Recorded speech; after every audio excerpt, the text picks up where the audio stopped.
writers, so I'm recording this from inside my study where I spend most of my time.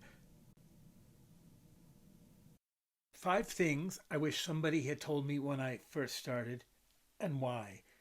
First of all, I probably should brush my hair before I give advice, or maybe that's actually helpful. So, first thing, keep going. Don't stop because you're discouraged or think you don't know what you're doing. It may always feel like that, even when you've become established, but you can't tell how much you actually know and how well you are actually doing until much later. It's all about process. Find a way to enjoy, or at least find satisfying, the process. I came across a melody I'd written when I was 15.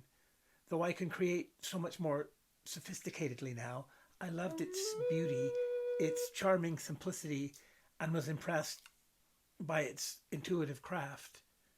I'm glad I kept going despite having no idea which way to proceed way back when.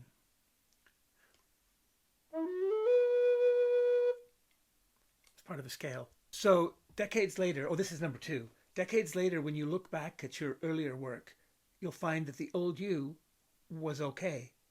If only you could tell them, good work. When my For It Is a Pleasure and a Surprise to Breathe new and selected poems was published, I wished I could tell my younger self that I was quite proud of him. He'd have really appreciated it. Number three, do the things that really interest and excite you, not what you think you should be doing. When I decided to write a novel, I was 50 at this point, it ended up being narrated by a 500-year-old, possibly immortal, gay, Yiddish speaking pirate's parrot. This was the parrot. My wife said, really? People are going to want to read that?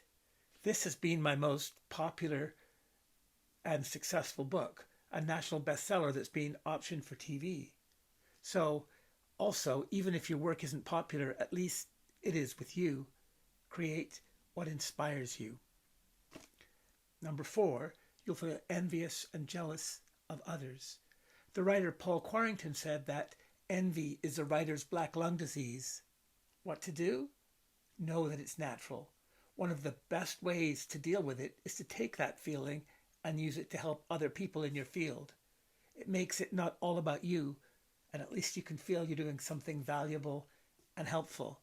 When I go on social media, it's an envy machine, and I find I feel this way. I post something in support of others, something about them or their work. I know then I've done something good. It makes me feel better. It gives me something to do with the bad feelings, gives me perspective, and it helps the other person. It's difficult to be an artist. It's easy to feel you're missing out. The fifth example of things I wish someone told me when I first started is this. As young writers or artists, people imagine a bunch of supposedly romantic ideas about being an artist. You're tortured, poor, heavy drinking, alone, suffering. But really, making art is about being part of a vibrant community of other artists, even if only through their work. You might like to be a hermit, but art isn't about the solitary genius creating things without history or context. It's always implicitly collaborative. Also, being safe, secure, and able to have what Virginia Woolf calls a room of one's own, where you have the time and space to create, is vital. What that room looks like can vary. Toni Morrison wrote her first book on the subway. And being healthy, happy, satisfied, looking after yourself if it's possible for you, is really the best way to keep going, to have a good life, and to create art. Not to be self-satisfied or too artistically comfortable, but to be able to be brave and risk-taking while attending to your human needs. Now I need to get a coffee.